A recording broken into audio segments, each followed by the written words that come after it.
Hello there. Big smile, I'd be happy to help you with that.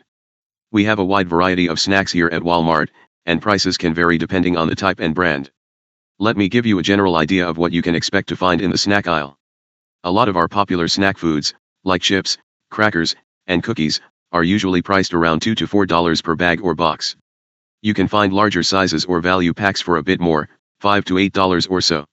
For example, our Great Value brand chips come in a 12-count bag for $4.98, or you can get a 36-count bag for $9.98. If you're looking for something a bit healthier, like nuts or granola bars, prices are usually a bit higher, around $5 to $7 per bag or box. Again, we often have larger sizes or bundles at slightly higher prices.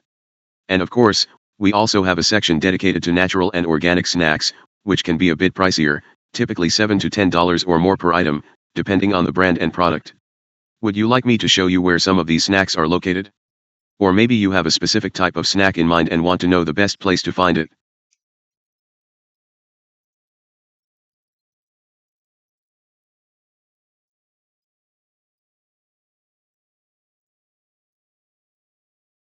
What is the price of milk and juice?